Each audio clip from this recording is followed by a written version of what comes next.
Business English News 60. Rewiring Global Trade.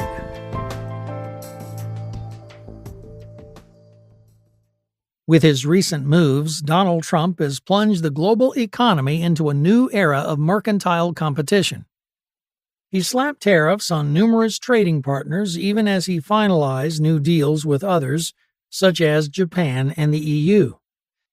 The U.S. President's executive order last month announcing the tariffs said they were designed to reduce America's trade deficit, as the Washington Post reports. Since returning to office, Trump has raised U.S. tariffs to their highest level since the 1930s, with an average rate of about 17% on nearly 45% of all imports.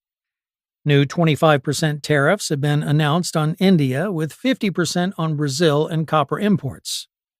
Although the administration has signed framework deals with key partners, such as the EU and Japan, analysts warn these agreements remain fragile and insufficient to offset rising input costs and legal challenges.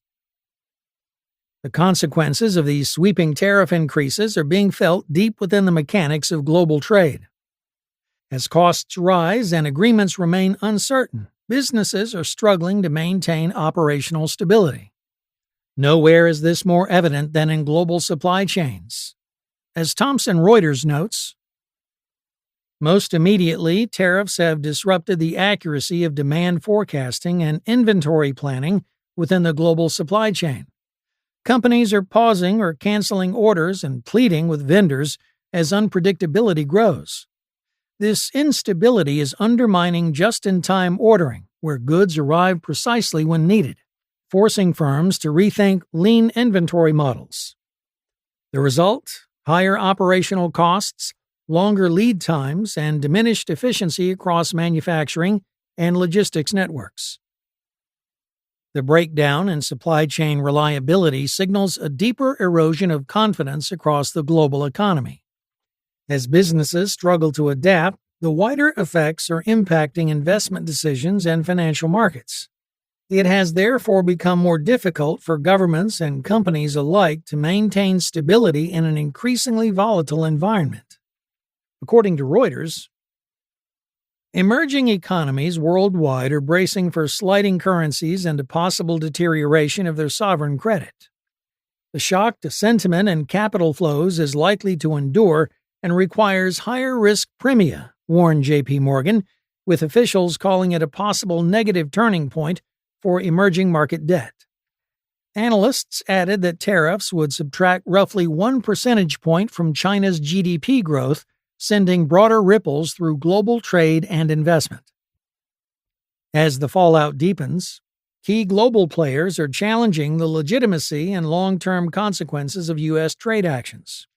Their responses reflect not only economic concerns but also fears of a breakdown in international norms, further amplifying the risk of fragmentation and volatility.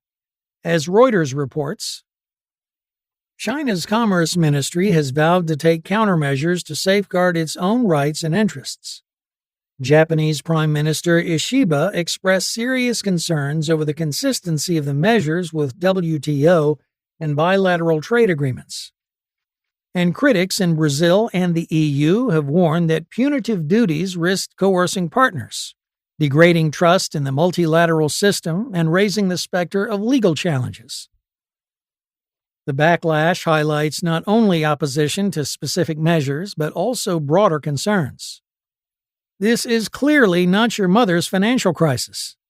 As tensions rise, calls are growing for a completely new trade architecture, one that balances openness with evolving national interests. As Chatham House explains, forging a new trade order requires fresh thinking.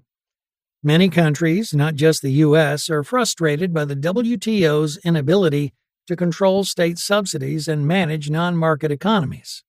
A new approach is needed that allows progress in new trade areas, such as e-commerce, even in the absence of full consensus.